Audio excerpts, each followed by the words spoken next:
Thanks for staying with us on Consider This. Here's what we want you to consider tonight. So the Transport Ministry today has said it would exempt large families from installing child restraint seats in their vehicles. Now, this is in acknowledging that the directive would be more difficult and costly for large families to implement. Okay, so it's great for those large families, perhaps also large families who are from the working class, to cope with a ruling that is going to put a huge burden on their finances. But the cost is now being paid by the child. So the child's safety is compromised. Admittedly, I grew up in a time when, child restraint seats weren't compulsory.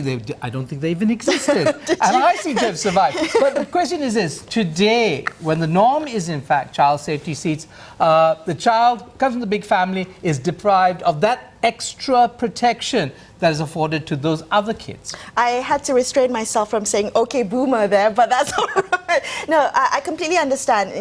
I'm just wondering in whether, it's a really delicate balance here, because the government has a duty to regulate this, to ensure the safety, especially of minors, of children, but at the same time acknowledging that, this is a real concern. Families with lots of children perhaps cannot afford this. And if you think about it, right, one car can only fit 2 child safety seats. What if you have more than 2 children? What if you have another adult that requires use of that car as well? You have more than 2 adults. So I think there's a really delicate balance, and I'm wondering what the trade-off is, whether we're trading off one for another, safety over convenience. Yeah.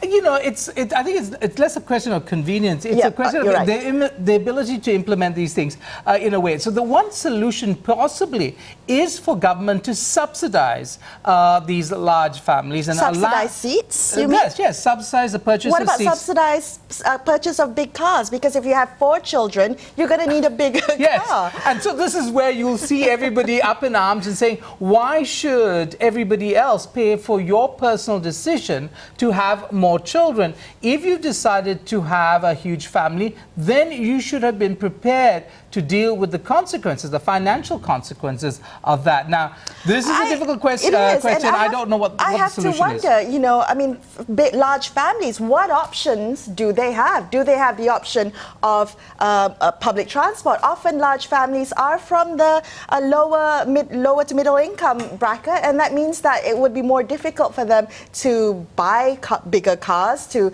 get more child seat, and whether they even have the option of public transport or, sending their children off with another vehicle. Yeah, and there's also this question of the difference between the middle classes of, cities versus rural populations, and what are the kind of options that are available there. It's a huge problem when it comes to policy making. Do you make one policy for the entire nation, or do you devolve policy to local administrative regions so that you can take into account the specificities of that locality and create policy accordingly? There you go. Something for you to consider tonight. Unfortunately, that's all the time we have on the show. We will be back for another episode of Consider This, same time tomorrow. But for tonight, I'm Melisa Idris, with me, Sharaad Kuttan, signing off. Thank you for watching.